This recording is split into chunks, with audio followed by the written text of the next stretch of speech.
বাবা মায়ের জন্য নিব তো, ক্লিক ছাড়া তো অন্য কোনো ফ্যানে ভরসা হয় না। কপার কয়েলের সাথে অ্যারোডাইনামিক প্লেটের ক্লিক ফ্যান টিকে বছরের পর বছর। ক্লিক ফ্যান, প্রশান্তির হাওয়া ছড়িয়ে যাবে সবখানে।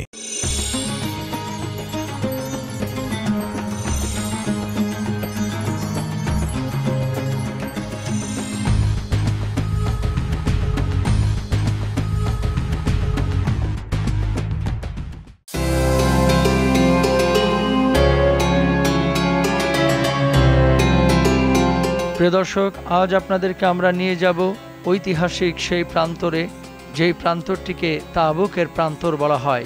আল্লাহর নবী সাল্লাল্লাহু আলাইহি ওয়াসাল্লাম তাবুকের যুদ্ধে অংশগ্রহণের জন্য সাহাবে রিদওয়ানুল্লাহি আনহুম আজমাইনদেরকে যেই প্রান্তরে নিয়ে গিয়েছিলেন মদিনা আল মুনাওয়ারা থেকে।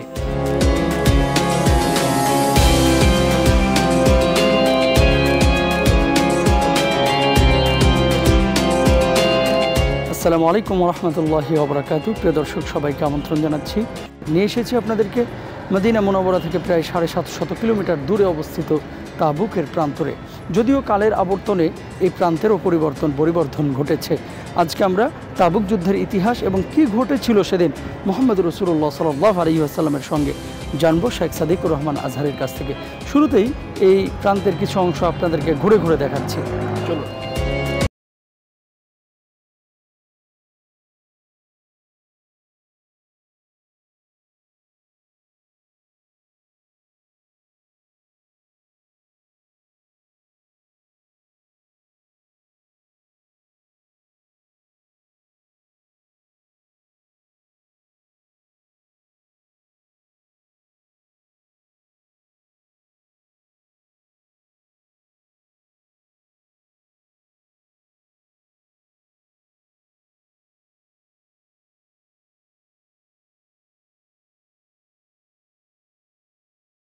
সরাসরি অংশগ্রহণ করে নেতৃত্ব দিয়েছিলেন।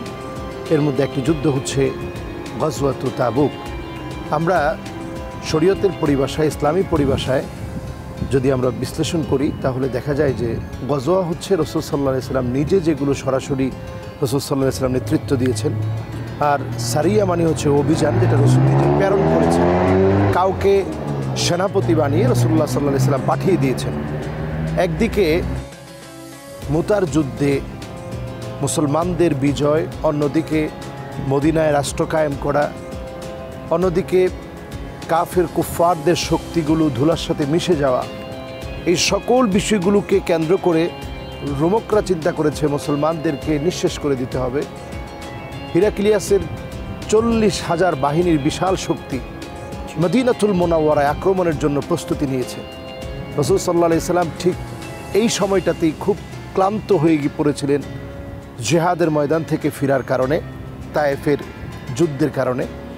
সেখান থেকে ফেরার পরপরই রাসূলুল্লাহ সাল্লাল্লাহু আলাইহি ওয়াসাল্লাম আরও একটি জিহাদের জন্য প্রস্তুতি নিতে হবে।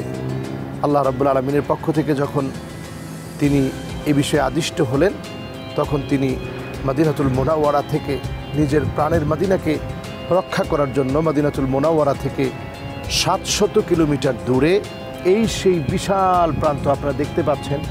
যদিও এই প্রান্তে এখন অনেক মার্কেট হয়েছে, দোকানপাট হয়েছে, পাশেই যে জায়গাটি রয়েছে এই জায়গাতে রাসূল সাল্লাল্লাহু আলাইহি ওয়াসাল্লাম নিজে পানি পান করেছেন, সাহাবায়ে কেরাম পানি পান করেছেন, অবস্থান করেছেন। জিহাদের এই ময়দানে সাহাবায়ে কেরাম রিদওয়ানুল্লাহি আলাইহিম আজমাইন ওনারা মিসওয়াক করেছেন, হাঁটাহাঁটি করেছেন।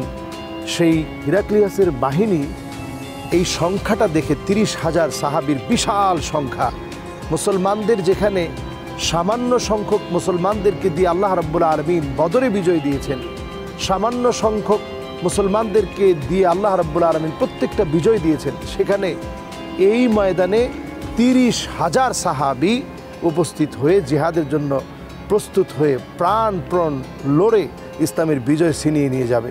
এই জন্য যখন একত্রিত হলেন, আল্লাহ তাআলা মুসলমানদেরকে সাহায্য এমনভাবে দিলেন, বিনা যুদ্ধে আল্লাহ তাআলা এখানে বিজয় দান করে। তো সেদিন যে যারা মুশরিক ছিল, মুসলমানদের অপোজিটে যারা ছিল, মুসলমানদের বিপরীতে যারা ছিল, তারা মুসলমানদের কিছু আচরণ দেখে খুব ভীত সন্ত্রস্ত হয়ে পড়েছিল। এরকম যদি দু একটি উপমা দিতেন। আলহামদুলিল্লাহ, চমৎকার একটি বিষয় আপনি তুলে এনেছেন। আমি মনে করি যে এটি রাসূলের একজন সামান্য উম্মত হিসেবে আমরা তো উম্মত হওয়ার জন্য দরখাস্ত করিনি, একজন আদনা উম্মত হিসেবে, নালায়েক উম্মত হিসেবে আমরা যদি এই একটি বিষয় থেকে আজকে চিন্তা করি, তাহলে রসুলের সুন্নাহ আমরা ছেড়ে দিতে পারবো না। রাসূলুল্লাহ সাল্লাল্লাহু আলাইহি সাল্লামের সাহাবীরা তেমন কোনো অস্ত্রশস্ত্র নিয়ে এখানে আসেনি, কিন্তু তাদের হাতে একটা সিওয়াক ছিল, একটা মেসওয়াক ছিল। প্রত্যেকে যখন গাছের ডালগুলো দিয়ে মিসওয়াক করছিলেন, হেরাক্লিয়াসের বিশাল সৈন্যবাহিনী, তারা দেখতেছে যে প্রত্যেকজন সাহাবীর হাতে এক একটা করে গাছের ডাইল, সেই ডালগুলো দিয়ে তারা মিসওয়াক করতে, তারা অবাক হয়ে গেলেন যে এত বড় বড় অস্ত্রশস্ত্র নিয়ে তারা প্রস্তুতি নিয়ে আছে। আসলে আমাদের অস্ত্র কিন্তু, মুসলমানের মৌলিক অস্ত্র কিন্তু হচ্ছে সুন্নাহ। এই সুন্নায় টিকে থাকা এটাই আমার অস্ত্র। এই জন্য রাসূলুল্লাহ সাল্লাল্লাহু আলাইহি সাল্লাম দুনিয়া থেকে বিদায় নেওয়ার আগ মুহূর্তেও রাসূলুল্লাহ সাল্লাল্লাহু আলাইহি সাল্লাম মিসওয়াক করেছেন। লাউলা আনা শুক্কা আলা উম্মতি লা আমারতুহুম। প্রত্যেকটা নামাজের সময় রাসূলুল্লাহ সাল্লাল্লাহু আলাইহি সাল্লাম বলছেন, যদি এটা আমার উম্মতের জন্য কঠিন না হতো, লা আমারতুহুম বিসওয়াক ইনদা কুল্লি সালাতিন, প্রত্যেক নামাজের সময় আমি মিসওয়াক করাটাকে তোমাদের জন্য আবশ্যক করে দিতাম। সুতরাং এই পথ দিয়ে সাহাবায়ে কেরাম রিদওয়ানুল্লাহি আলাইহিম আজমাইন ওনারা মার্চ করেছেন। বিশেষ করে যখন ওনারা মিসওয়াক করতেন, এই মিসওয়াকের দৃশ্য দেখেই তারা ভীত সন্ত্রস্ত। ধন্যবাদ শেখ, জাযাকাল্লাহ। আলহামদুলিল্লাহ। প্রিয় দর্শক, দেখছেন তাবুকের প্রান্তর। তাবুকের প্রান্তরে এই পর্যায়ে আমরা যাচ্ছি ছোট্ট একটি বিরতিতে। প্রান্তরের আরও কিছু অংশ ইনশাল্লাহ বিরতির পরে তুলে ধরব এবং চেষ্টা করব একজন সাহাবীর মাকবারা আপনাদেরকে দেখাতে। আশা করছি আমাদের সঙ্গে থাকবেন ইনশাআল্লাহ। অধিক লুমেনের ক্লিক এলইডি লাইট, যা বাজারের অন্যান্য এলইডি লাইট থেকে দেয় বেশি আলো আর উজ্জ্বল থাকে দীর্ঘদিন। ক্লিক সব এলইডি লাইট, ব্যবসায় আসার উজ্জ্বল আলো।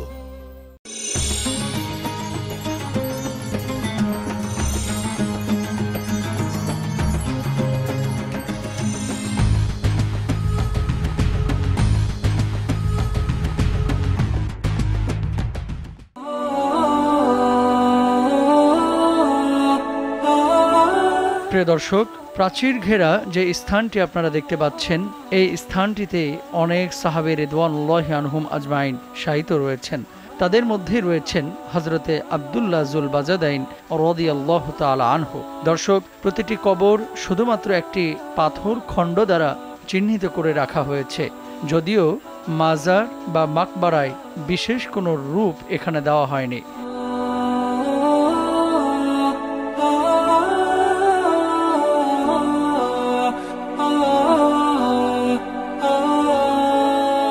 আলহামদুলিল্লাহ। বিরতির পরে প্রিয় দর্শক, আরও একবার সবাইকে সাদর আমন্ত্রণ জানাচ্ছি। বিরতির এই পর্যায়ে আপনাদেরকে আমরা নিয়ে যাব আল্লাহ রাসূল সাল্লাল্লাহু আলাইহি ওয়াসাল্লামের একজন উল্লেখযোগ্য সাহাবী আব্দুল্লাহ জিল বিজাদাইন এর মাকবারা দেখাতে। চলুন শেখ, আমরা দেখে আসি।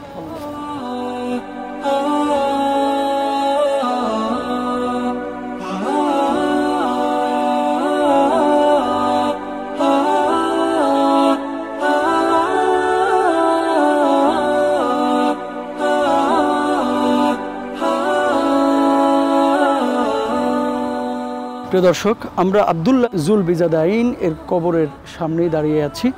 আমরা শেখ সাদিকুর রহমান আল আজহারির কাছে জানতে চাচ্ছি, শেখ, এই উল্লেখযোগ্য সাহাবী ছাড়া আরও অনেকেই এখানে শায়িত আছেন। আপনি এই আব্দুল্লাহ যুল বাজাদাইন এর ব্যাপারে যদি বলতেন, আল্লাহ রাসূল সাল্লাল্লাহু আলাইহি ওয়াসাল্লামের মন জয় করেছিলেন তিনি কিভাবে এবং তার ইতিহাস। জি আলহামদুলিল্লাহ। আব্দুল্লাহ যুল বিজাদাইন এমন একজন সাহাবী ছিলেন, অত্যন্ত ধনী ছিলেন ইসলাম গ্রহণের পূর্বে। যদিও তিনি ইয়েতিম ছিলেন, চাচার অভিভাবকত্বে বেড়ে ওঠা আব্দুল উজ্জা, সেই মানুষটা ইসলাম গ্রহণ করলেন যুবক বয়সে।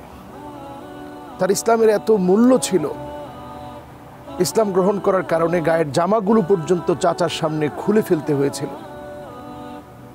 মায়ের সামনে এসে সামান্য দু টুকরা কাপড় নিয়েই তিনি রাসূলুল্লাহ সাল্লাল্লাহু আলাইহি সাল্লামের কাছে আসলেন। রাসূলুল্লাহ সাল্লাল্লাহু আলাইহি সাল্লামের কাছে যখন আসলেন, রাসূল তাকে খুব আদর করতেন, কারণ ইসলামের জন্য সামান্য কাপড় টুকুন পর্যন্ত আনতে পারেনি। এমন একজন সাহাবী ছিলেন আব্দুল্লাহ যুল বিজাদাইন, যিনি এই প্রান্তে শায়িত আছেন। তাবুকের যুদ্ধে তিনি যখন এসেছিলেন, তখন তিনি এই তাবুক প্রান্তে জোরে জোরে কোরআন তেলাওয়াত করতেন। সাহাবাই কেরাম গিয়ে অভিযোগ করতো, ইয়া রাসূলুল্লাহ, সে অনেক জোরে তেলাওয়াত করে, আমাদের কষ্ট হয়। আল্লাহ রাসূল বলতেন, তাকে জোরে জোরে পড়তে দাও, কারণ তার ইসলাম গ্রহণের এত মূল্য, এত দাম, সে অনেক কষ্ট করে ইসলামটাকে কবুল করেছে, কিচ্ছু আনতে পারে নাই, শুধু দুটুকরো কাপড় নিয়ে চলে এসেছে ইসলামের জন্য। সেই সাহাবী এখানটায় শায়িত। আরও একটি বিষয় হচ্ছে, তাবুকের যুদ্ধে যখন তিনি আসলেন, তাবুকের যুদ্ধে আসার পরে রাসূলকে বললেন, ইয়া রাসূলুল্লাহ, আপনি আমার জন্য একটু দোয়া করেন, আল্লাহ যেন আমাকে এই প্রান্তে শহীদ করে।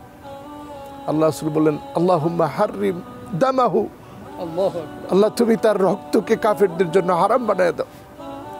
তিনি কেঁদে ফেললেন, ইয়া রাসূলুল্লাহ, আমি আপনার কাছে দোয়া চেয়েছি শহীদ হওয়ার জন্য, আর আপনি কাফেরদের জন্য আমার রক্তকে আপনি হারাম বানিয়ে দেওয়ার কথা বললেন। রাসূল সাল্লাল্লাহু আলাইহি ওয়াসাল্লাম দোয়া করে দিলেন, আল্লাহ তুমি আমার আব্দুল্লাহর রক্ত কাফেরদের জন্য হারাম বানিয়ে দাও। এই প্রান্তে এমন একজন সাহাবী শুয়ে আছেন, কি নিথর নিস্তব্ধ জায়গা, এই জায়গার মধ্যে একজন সাহাবী শুয়ে আছেন। রাসূলুল্লাহ সাল্লাল্লাহু আলাইহি সাল্লাম এই সাহাবীকে যখন রাসূলুল্লাহ সাল্লাল্লাহু আলাইহি সাল্লাম দেখলেন যে তার গায়ে প্রচণ্ড জ্বর আসছে, এই জ্বরেই তিনি দুনিয়া থেকে বিদায় নিলেন। আবু বকর, ওমর রাদিয়াল্লাহু তাআলা আনহুকে রাসূল বললেন, তার জানাজার ব্যবস্থা করো, দাফন কাফনের ব্যবস্থা করো। এখানে ব্যবস্থা করা হলো। রাসূলুল্লাহ সাল্লাল্লাহু আলাইহি সাল্লাম নিজে বললেন, আল্লাহুম্মা ইন্নী আমসাইতু রাদিয়ান আনহু ফারদি আনহু ইয়া রাব। আয় আল্লাহ, আমি আমার এই সাহাবীর উপরে সন্তুষ্ট ছিলাম, আল্লাহ তুমি সন্তুষ্ট হয়ে যাও। আল্লাহ রাব্বুল আলামিনকে রাসূল সাল্লাল্লাহু আলাইহি সাল্লাম যখন এটা বললেন, আব্দুল্লাহ বিন মাসউদ রাদিয়াল্লাহু তাআলা আনহু বলতেছে, আফসোস আমি যদি আজকে এখানটায় থাকতাম।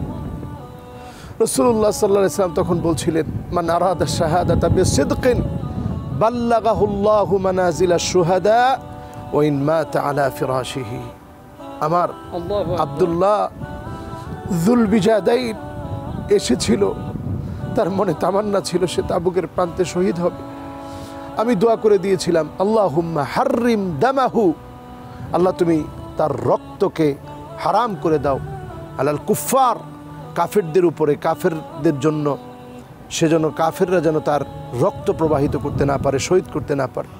কিন্তু সে মন থেকে শাহাদাতের মৌত চেয়েছিল, এজন্য আল্লাহ রাব্বুল আলামিন ঠিকই বিছানায় আমার আব্দুল্লাহকে মৃত্যু দিয়েছে, কিন্তু মন থেকে শাহাদাত কামনা করার কারণে শহীদের মর্যাদা আল্লাহ তাকে দান। ধন্যবাদ শেখ, জাযাকাল্লাহ। আমরা আপ্লুত, সত্যিকার অর্থেই আল্লাহ তাআলা আমাদের প্রত্যেকটি মুমিনকে যেন আব্দুল্লাহ বিন যুল বিজাদাইন এর মতো হওয়ার তৌফিক দান করেন, তার মতো ঈমানি চেতনা যেন আল্লাহ তাআলা লালন করার তৌফিক দান করেন। আমিন।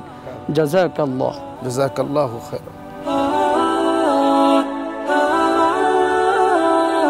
দর্শক, নিষেধাজ্ঞা সত্ত্বেও শুধুমাত্র আপনাদের আবেগ এবং ভালোবাসাকে সম্মান জানিয়ে আমরা আব্দুল্লাহ যুল বাজাদাইনের কবরটি দূর থেকে দেখানোর চেষ্টা করছি।